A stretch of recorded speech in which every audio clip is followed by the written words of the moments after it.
here. It's a little afternoon, 12 o'clock my time. I will say this. When they talked about scattered showers, they didn't say scattered showers, it just said scattered downpours. Because it rained so hard this morning. I mean, by the time I would have got here, I would have been soaking wet by this time. So I waited and waited. It cleared up around 10:30, 11 o'clock, and I got here.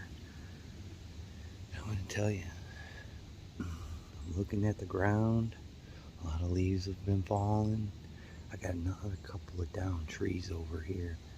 If I don't get anything today, I'm going to have to definitely move those trees out of the way because they're in the shooting lane. So I'll be back and see what we see. I'm going to be sitting here for at least 3 or 4 hours. So we'll have to see what we get.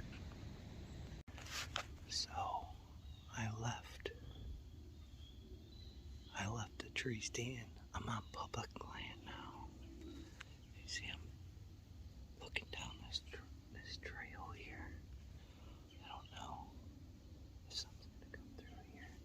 This is like a fork, so it comes this way, that way, and then there's a trail on the side of me that comes off. And I'm backed up underneath this tree over here, hoping something comes through. I got a buddy down that way.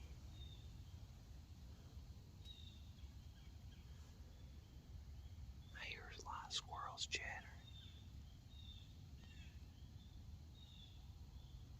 It must have rained a lot harder here than it did over at the tree stand. But we'll give this a shot. So I'll be back. Alright, so I'm back at the tree stand. That was a wild adventure. Had a little doe come out onto the public land. It was way, way, way for me. It was closer to the buddy I was hunting with than it was me.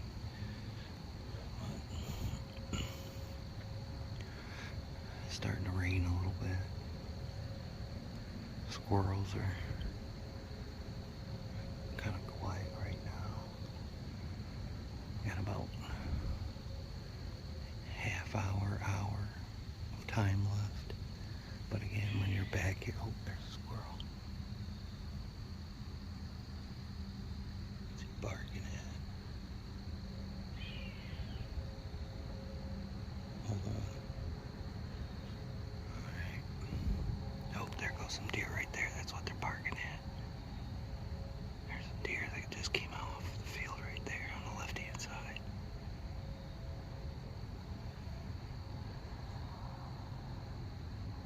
I don't know where they went though. I can't see. Oh, there they are. I don't know if you can see them.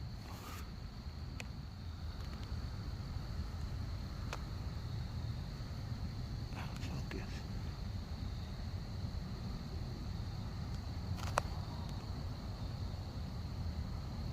Right there. Right by that crooked tree again.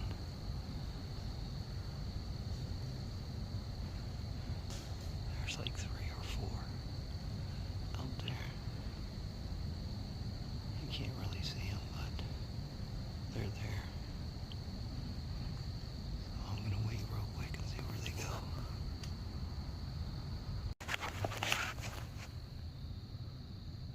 There's a 4 point right here. All the way through.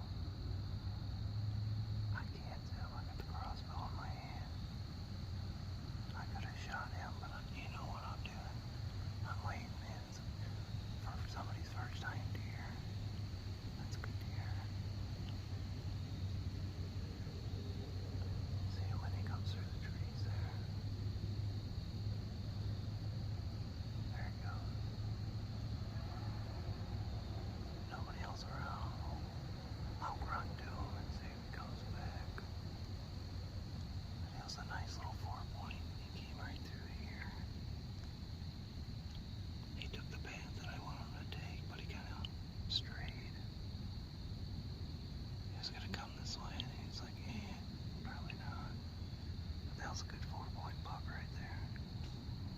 He might have been 5, but he's just, you guys know how to do him. Hold on, he's still mulling around over there. Hold on, let me take the shut off safety. Hold on.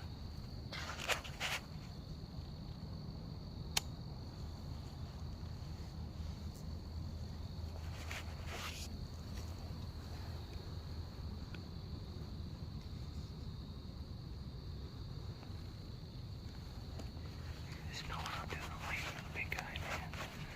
I mean, I could have shot him. He was right here.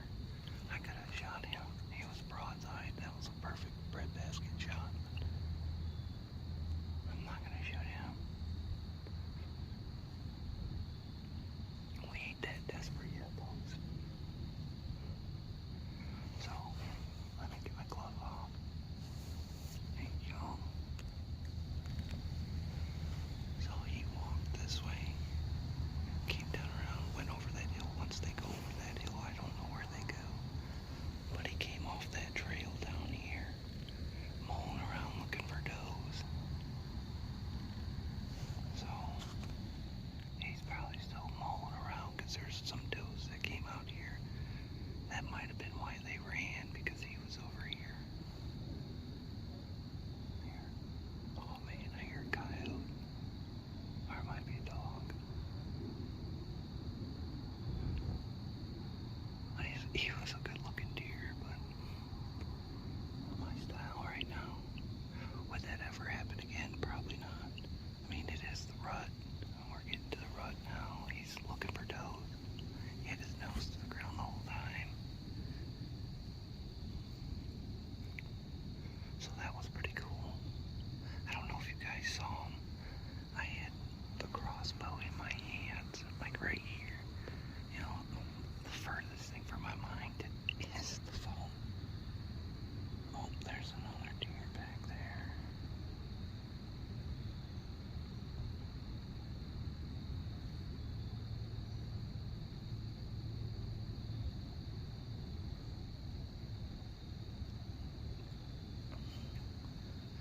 Again, this is a good spot for me to burn my buck tag, but I'm not burning it on that guy, not yet. I'd like to see that guy grow up. He had pretty good antlers on him. He looked healthy. He had a big body, but again, he's just not what I'm looking for. I'm looking for the big guy, man. This is why I think those bucks are all bedding down that way down on this other field that's connected to this one out in front of us. Way down on that other field in the corner, and then they make their way back up through here, over the hill, and then on the nighttime journey back, that's probably why I catch them on my camera coming over by the scrape and hitting the scrape and going back to bedding that way. It's a good deer. I don't know, guys. I only have 30 minutes left. Literally 30 minutes left now. And it gets dark back here. You know, passing on deer is something that a lot of people don't do. But again, I'm holding out, man. Look, a week, 2 weeks down the road, that guy probably will not survive. Somebody will probably shoot that buck.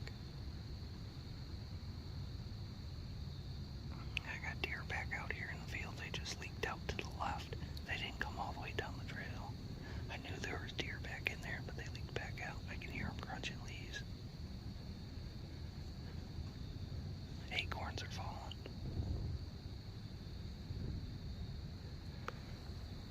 So I want them to come right down through here. But they're leaking out back that way and going into that field. He came from this way, but he kind of zigzagged through there. He almost ended up in the same exact spot I shot that buck last year, but he's a little off. But I don't know. We'll have to see. It's supposed to be like 70 degrees the next couple of days. That's atrocious. But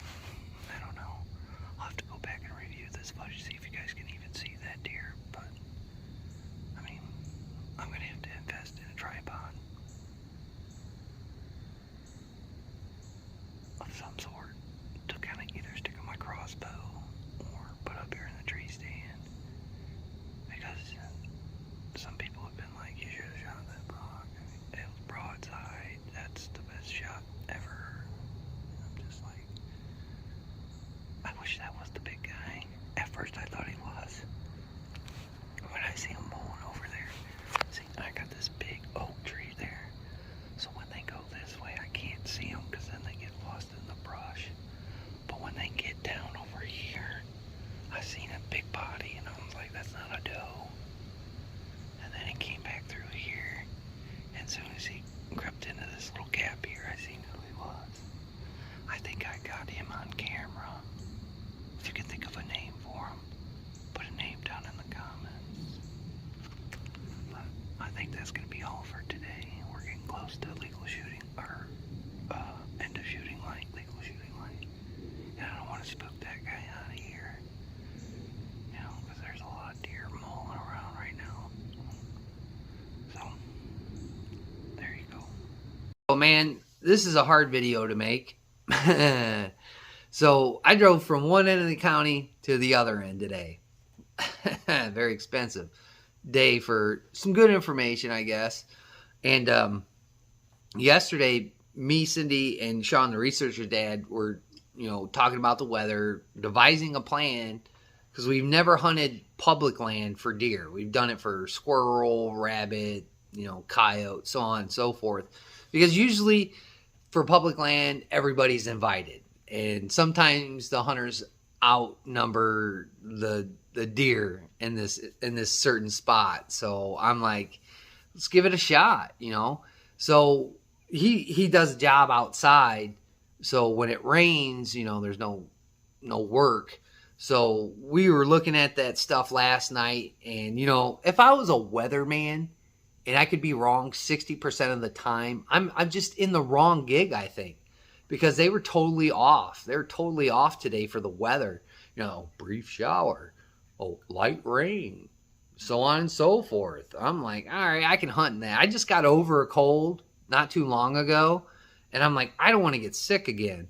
You know, so I woke up this morning, and man, it is pouring. It's pouring cats and dogs. If brief intermittence of rain is 3 hours off and on, I'm not doing that. I'm not doing that. So I waited for a while. Come about 11 o'clock, 10:30, 11 o'clock, the rain had stopped. So I told Cindy, I'm going to go out there. So, you know, I hightail it to the tree stand, get there. And that's when a couple of does came out. They went over this hill, never saw him again. Well, he had texted me and said he's on the way to this portion of public land. So I'm like, all right, give me 10, 15 minutes and let me gather up the SD cards, get to the car, and I'll be on my way. He's like, all right, cool. So I grab all that stuff, get in the car, and I'm driving there. And, you know, there's a little bit of rain. So I get to the spot, you know, I pull up next to his car, get out, and start walking this trail. And you can see it in the video while I'm sitting there on the video. There's a tree stand right there. When I tell you there's going to be tons of people in there, there's going to be tons of people in there.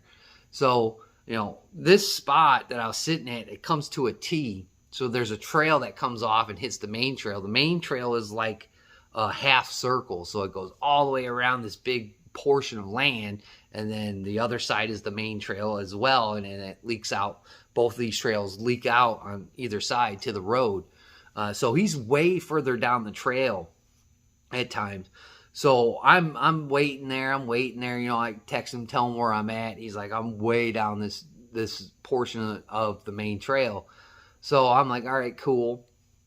So I'm looking down every once in a while, looking down because I can see what's coming up and what's coming down the path and what's going to come off this tee if something is. So I'm waiting there. 20 minutes go by. I look down there and I see something moving.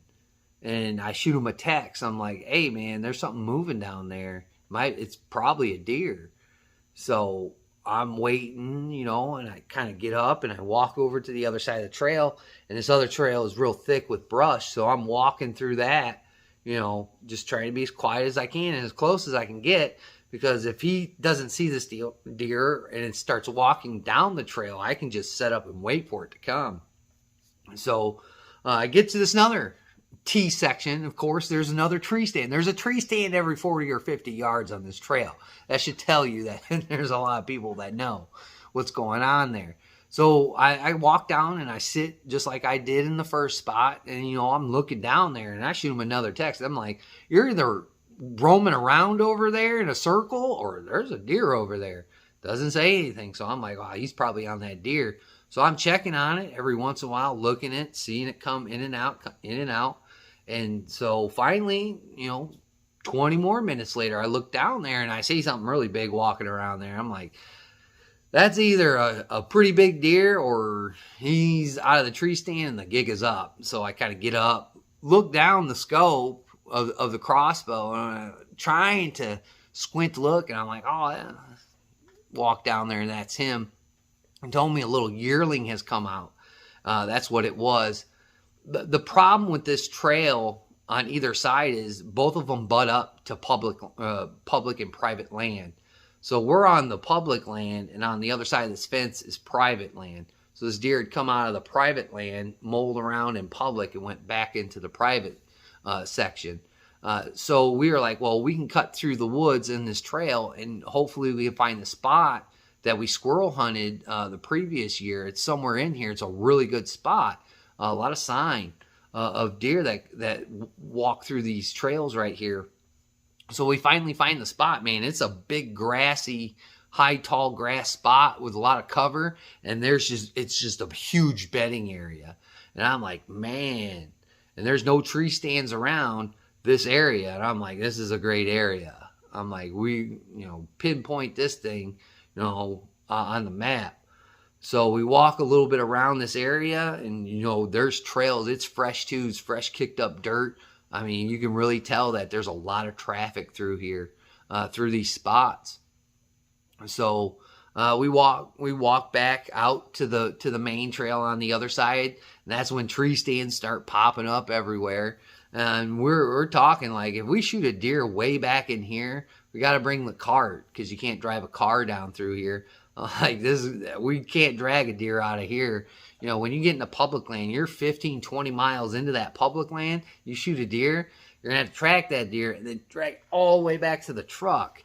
So you better have something, whether it's a cart, a sled, or something, man. You can get some of those sleds like for wintertime that the kids roll down, tie a rope to it, and you can drag deer that way. That'll give you an idea to save money on a budget. So we're talking at the car and stuff, and maybe devising another plan to hunt that bedding spot right there, because I'm definitely gonna take another peek at that spot, because there is some sections where you can sit there and you could probably see deer coming in and out of that spot. If you get there kind of early in the morning, as long as there's nobody on that trail, you can probably set up there. So we take off and we're driving home, and I'm looking at the time. It's about 4:30. And I'm thinking to myself, this is my day off, and I don't get a ton of hunting time in as is, and I'm not going to waste the stay. So I'm like, I'm going to go back to the tree stand. That's where I'm going to go. So I hook off the highway, and I start heading towards the tree stand. I'm about 10 minutes out, and there's this little mom and pop operation. They have, they sell cider and apples and things like that. So it's like an orchard, small orchard type. And then there's this hill right in front of there. Well, there's this big nanny doe that comes just lumbering across the road, and I slow down. When there's one, there's two. When there's one or two, there's three. So, that does travel in groups. So I'm I look over to see how many more does are going to come out of there, and boy, there's a big 9-pointer sitting there. Big old deer. And I'm like, oh, this is not how I want to claim the buck tag, freak this buck out and have him fly in front of the car as I'm trying to drive. So I drive real slow by him, trying not to do any more spooking than I do. Look in the rear view mirror, his nose is to the ground, chasing after where that doe was going. So he's chasing that doe, and I'm like, this is the greatest time of the year. This is the rut. This is the beginning of the rut, man. This is when you're going to see deer in the daylight, not only does, but a lot of bucks. And, they're going to be traveling their spots. So I'm like, oh, I got to get to the stand. So I pull up there. It's about 5 o'clock. And I'm like, I got about maybe an hour if I'm lucky, because it gets really dark in that woods. And you can't, when I look down the scope of the crossbow, it's hard to put a shot on a deer when it's really dark in the back section of this woods. So I get up there, no dilly-dallying around.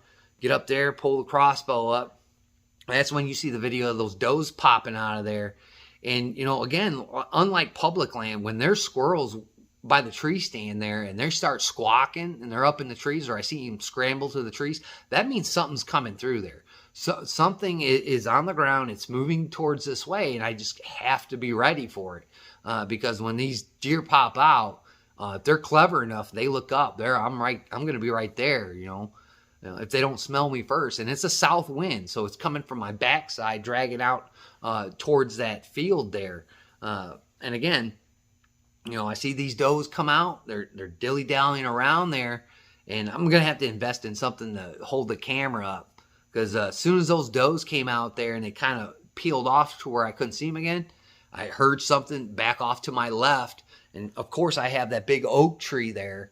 So I can move back and look, or I can move forward and look, you know, and try and hide myself behind that tree until they get past it. And then, boo, hello, I'm right there. So I look, man, I'm like, man, that's a big doe. I'm like, I'll shoot this nanny doe. You know, I'll shoot this doe right now. And kind of look, and I'm watching the deer kind of turn, and it's eating acorns. And finally it comes through a section and it raises its head. I'm like, oh, it's a buck. Buck in the daylight. This is great. And, you know, this is the one thing I'm going to stress to people.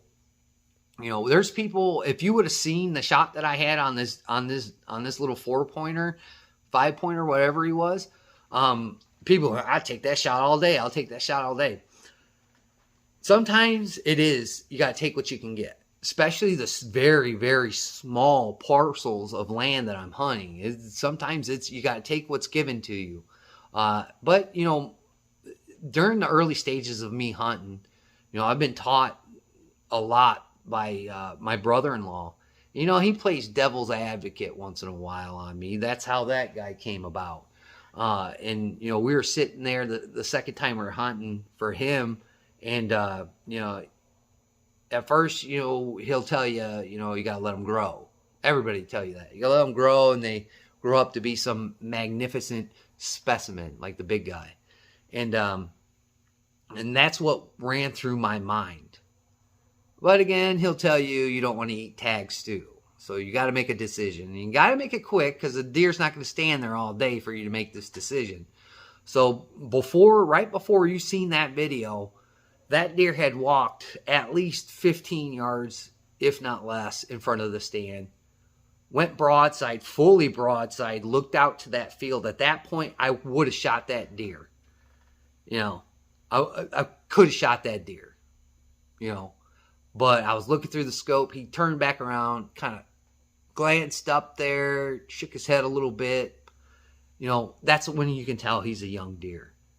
You know, because he's not figuring out yet. And, you know, I'm holding the crossbow, looking down the sights, looking at him. He's looking at me. And then, you know, that side of me just said, you know, this isn't the deer for me. Now, I will make an exception if, like, my son was sitting in that stand with me, or Cindy was. I would have had him shoot that deer. That'd been a great first deer for my son. You know, that's what I looked at that deer. Is he going to survive?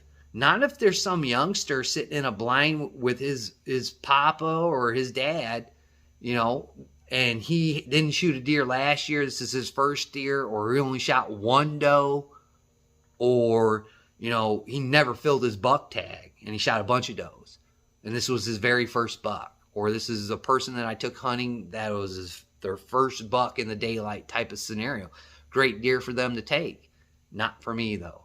I'm there to shoot quality deer. This is a spot, again, that's just a proven point. I'm probably going to burn a buck tag there. That's why I didn't want to shoot that doe on opening day. But, hey, you got to do what you do. Make shooting does great again, okay? It's meat for the freezer. So, you know, I got an opportunity. And I seen the big guy the other day. You guys have seen that video. That's a great deer. That's a deer that's on my bucket list. You know, and that's why I'm gripping that buck tag so tight. And I'll roll a picture in here and show you why. Because there are going to be other deer. Maybe not the big guy. But there are going to be other deer that are going to start showing up that I've never seen before. That deer that I'm getting mounted right now, never saw that deer the whole entire spring, summer, fall, and early winter. Never saw that deer in my entire life. I did recover a trail cam that I forgot, and he was on that trail cam one time. And it was a husky. He was behind this tree on the way to the tree stand, on that path to the tree stand. Not on any, he was never again on any other cameras. Just one picture in the daytime. I think it was like 11:30 in the morning. And I wasn't there because I was at work that day. And quite frankly, I think it was a Tuesday. But that just goes to show you, man, there's going to be, this is the rut. This is when, bucks are going to be traveling to find does. If they don't have a bunch of does in their area, they're going to go find them. And they're going to stay in that area until they breed these does. When these does come into estrus, you're going to start seeing deer on your trail camera that you've never seen before. And your core bucks will come out. And there's going to be some business to be handled there. The big guy's going to look at this dude. He's going to push him out of there, especially if this guy thinks he's going to steal the big guy's stuff and he ain't done his corn payment. It's over with. He's going to push him out of there. Nobody wants to tangle with the big guy. Nobody does. So again, that's what I'm saving my tag for. And plus, I'm splitting deer with the person that's letting me hunt this property. So me shooting an 80, 90 pound deer isn't quite going to cut it, for my family. It's going to be pretty good for his, but it's not going to be good for mine because I got a lot more members in my household than this person does. So that'd be a great deer for them, not for me. I'm there to shoot quality deer. I'm going to shoot deer that are going to feel both sides of the freezers for each family. You know what I'm saying? To where we don't have to worry about proteins going into the dire winter months or whatever else rears its ugly head in society, when you go to the grocery store and there's nothing there. That's what I'm doing here. That was a good deer. It just wasn't a good deer for me. It's going to be a good deer for somebody. If that deer, I swear, if that deer probably walks in front of somebody's tree stand or somebody's blind, that deer's probably going to get shot. Because even though it did come upwind, it still wasn't fully aware yet of what's about to take place when the rut begins, when these bigger deer take the stage, when they start pushing, and when they start taking other people's does, other deer's does, and then they run into hunting pressure. This is another piece of information I got today. Hunting pressure. If this was an old wise deer coming downwind of that, I think it'd be a whole different situation. Or if this was further along in the season, this deer would have been a lot more wearier than right now at this time. This shows me that there's no hunting pressure in the area when this many deer are funneling through this spot. There's not a whole, they're feeding, they're doing what the deer do. Feeding, sleeping, and breeding. This is what they're doing right now. Soon as the Orange Army gets out there in the woods, all bets are off. We may never see this guy again, or he might come over back to this spot because he doesn't know I'm there yet. I do believe I have him on camera. I'll roll that picture in. I think this is him. I think he's visiting this spot a couple of times. But again, if you look at some of these other deer that are showing up there, they're way better than him.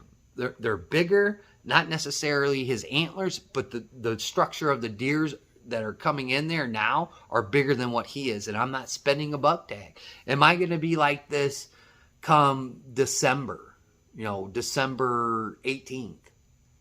And I'm chattering my teeth and it's -5 out. I don't know. Well, when we come to that spot, we'll know. And hopefully we don't have to and I'll be tagged out by that.